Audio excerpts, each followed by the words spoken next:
And speaking of Babe Ruth, Shohei Ohtani did some things that even Babe Ruth didn't do. Ron Darling was on the call, the former World Series champ with the Mets, and broadcasting with TBS in the booth for Friday night, the pennant-clinching victory. Ronnie, you've seen a lot of baseball. Ooh. Have you seen anything that compares to what you saw on Friday night? I've never seen anything like it. I think that we're used to seeing great things from great athletes, and we always find the words. I found it very difficult to find any words for what happened on Friday night. That's something that I thought might be 100 years from now, maybe. I didn't know it was present now. It was just it was stuff that you see in Williamsport. You don't see at Dodger Stadium on a Friday night. A Little League World Series instead of a playoff. But, no other player has this opportunity to pitch and then bat leadoff. I mean, there's nobody else. Even Babe Ruth didn't do this. He probably batted third in the lineup with the Yankees, but he stopped pitching to just then concentrate on hitting. Yeah, it's and the pitching and the way you pitched and got people out in those days certainly is a little different than what guys are looking at today. But I remember, I'm old enough that when I was drafted, I remember saying to my agent, I said, what if I don't like who drafts me? Why can't I go to Japan and play for a couple of years? I'm 20 years old. It would be a great place to hang out, learn a lot about baseball, formative years, and also a new culture. And my agent told me that you'd be blackballed from baseball forever. But the one thing he did say, and I'll never forget it, is he said, it's inferior baseball over there. They'll have some pitchers maybe someday come over and make their mark. But the everyday player will never have a place in a Major League Baseball. And in my lifetime, we have the best player that I've ever seen was born in Japan. But you also look at this and you wonder that will this spawn other players who, and usually your pitcher is your shortstop and your best player and he bats third in the lineup.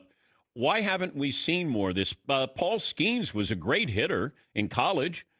And I don't know, can you take advantage of that? Will teams do that? I can only speak from my own experience because when I hear about other pitchers that were great hitters, I'm always a little skeptical, and only in this sense is that I was a player pitcher myself, and I had great years as a collegiate. And then I started taking batting practice against major league pitchers, and the spin and the velocity. And I was, wow, am I out of my league? So even most collegiate players who are great hitters and pitchers find when they get to the major league level that they're not. So that's what makes it even more remarkable. What was it more remarkable, the pitching or the hitting? If we separate the two, that he hits 3 bombs, but also the pitching, because, man, that was some filthy stuff that he was throwing. Well, I think if we separate it, the pitching was remarkable only because he hasn't done a lot of it this year, and that he could be 2 weeks in between throwing in a major league game and produce those kind of results. But the one thing, Dan, I will tell you, especially his second and third home run, our people at Turner, they do such a great job with the pictures and the sound. They could not replicate the sound that second home run made. From the booth, it sounded like someone had shot off a cannon.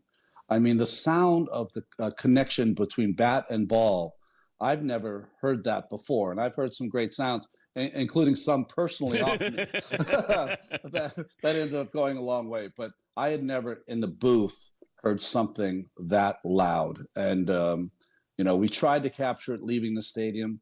And when I was a young player going to Dodger Stadium for the first time, I had people all the time say, well, that's where Stargell hit the ball over the pavilion. And I guess kind of like Ted Williams' seat in Fenway Park. Yeah, whatever. Whatever you want to say. That's great. That's a nice story. And then you see someone do it. And you say to yourself, that which you thought was impossible is possible. I have fallen in love with the sound, and you bring that up. And I would just have Marvin, who gets all of our sound, I'd say, just get me Ohtani hitting that home. There's nobody who sounds that way. You could say, I'm going to play 5 sounds, and I'll go, well, that one's Ohtani. I don't know if any, like Bonds, McGuire, who I don't know who you faced that you would go, oh, my God. soon as it hits the bat, you know that it's gone. Yeah, there definitely is a different sound for the amazing hitter. Barry, I faced him early in his career, and there definitely was Ken Griffey Jr. The ball would leave his bat in a specific way, but the thunder, which comes off the bat of Ohtani, is just special. Explain to me, the Dodgers' plan is to let their starters go a little bit further. It seems to be counterintuitive to what everybody else in baseball is doing. Well, yes, because they're at a perfect spot. They've done something that very few teams can do, have done, or afford to do, and that is. Do you need to get a drink of water? Go ahead. Yeah. Drink of water. Do you mind? So, give me 1 second. Okay. Go ahead. So Ron was on the call. That was Friday night with Game 4. The TBS lead analyst. He won the World Series back with the Mets in 1986. All right. Sorry about that.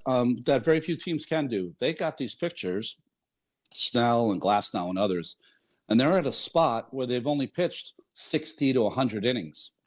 So right now in October, they have the most well-rested staff with some of the most talented pitchers in baseball performing at their best.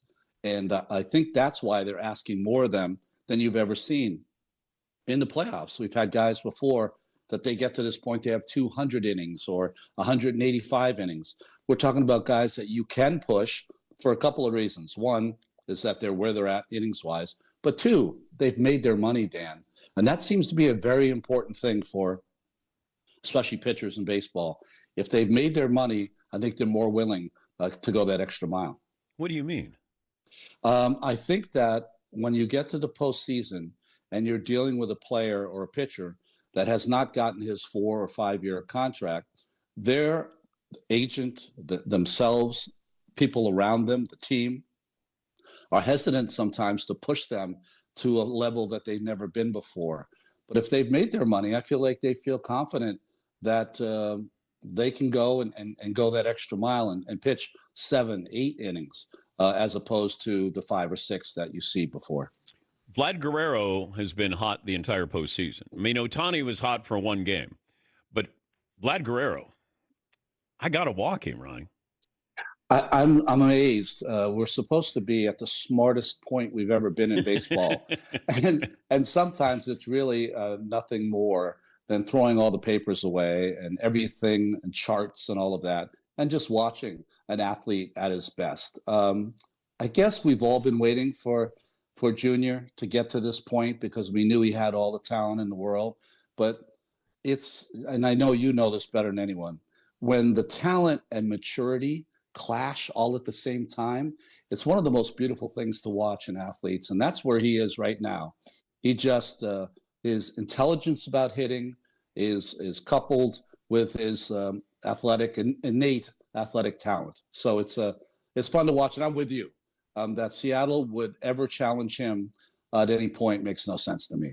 And this is apples and oranges, but if I took the Bill Buckner game 6 in the World Series, and put that up against Ohtani's game Friday night, crazier game that you think you would never see again, which one would it be? Well, I think it would be the Buckner game to me. I think only because Ohtani could do it again, and he might do it again in the World Series. It was just the strangest thing with that game because it was built on the Mets coming back in Game 6 in the NLCS against Bob Knepper, 3 runs down. It was coupled with Dave Henderson leading off that inning with a home run and adding an extra run against Rick Aguilera, who would become one of the great closers in the game. All of that together, no one recovers from that. But because of guys like Gary Carter and Kevin Mitchell and Ray Knight and Mookie Wilson, we had a big thing in one of the playoff games that Bryce Terang, the second baseman, couldn't get out of the way of a pitch, or did get out of the way of a pitch, but the bases loaded, and if he got hit, they would have tied the game. And I think to myself, I might not have had a career in TV if Mookie Wilson couldn't have got out of the way before he hit that ground ball, and we ended up winning the World Series. So you never know what's kind of transpire. It was so strange being there that night and going into the locker room and Keith Hernandez always had a six-pack of, I think, Michelob. Yeah, Michelob, you got it right. And then I went in there, and I realized he was in there when the rally was happening, getting undressed. And it was one of those where, I mean, everybody kind of thought this foregone conclusion. But it's still one of those, you want to talk about a roar. When you guys won that game, that roar at Shea Stadium was incredible. And then I had to go into the Red Sox locker room to interview Bill Buckner right after that.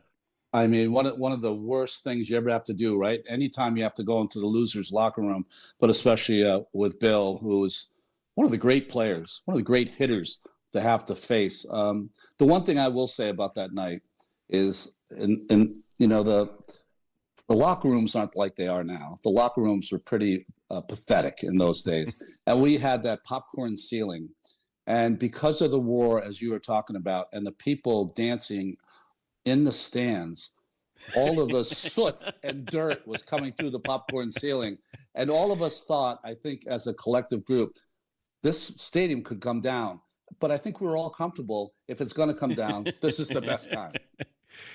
Who do the Dodgers want to face between these two teams tonight? I don't think the Dodgers care who they face, to tell you the truth. I think they're at a point right now where they're extremely confident. They've got 5 future Hall of Famers, if you include the manager, on the ball club. They're playing peak with their starting pitching. The relieving's coming along, and the lineup is as tough as any in the game. I don't think they fear anyone. If they had to face a team, maybe Seattle, because that way they stay on the West Coast, and it's a little easier travel. Yeah, that's what I was. So you got Ohtani, Mookie, Kershaw, Freeman, Dave Roberts. There you go. That's their Hall of Famers at some point. So, and then we haven't. What if Snell gets his 3rd Cy Young? There's other players too. I don't know. Can 3 Cy Youngs? You feel like it at least gets you in the conversation. So, well, yeah, I don't know anymore with starting pitching. Yeah, exactly. I mean, it's really hard to go. Like, what gets you in as a starter anymore?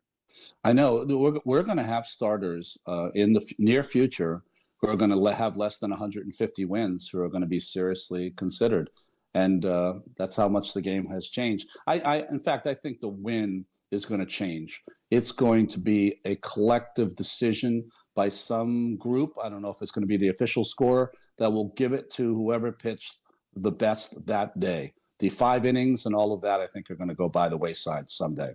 Maybe not in my lifetime, but it's going to go. So it'd be open to interpretation from the official score of you get a win and you went 2 2/3. Yeah. Yes, exactly. Wow. A starting pitcher could go 4 2/3 of scoreless baseball. Everyone else kind of suffers, and he gets the win even though he didn't meet our 5 inning minimum. But then can you look back and look at some of these pitchers who ended up with 250 wins? And now do you look at Mike Mussina differently, or, Bert Blyleven or Tommy John, or, those, Kurt Schilling, who should be in the Hall of Fame, in my opinion? 100%. I'm a big Hall guy. All those guys I look at differently anyways, because they were kind of old school meets the new school. In this format, I think I can find maybe 50 or 60 more wins for myself. but we'll have to see. Great to talk to you, Ronnie. Thank you for joining us.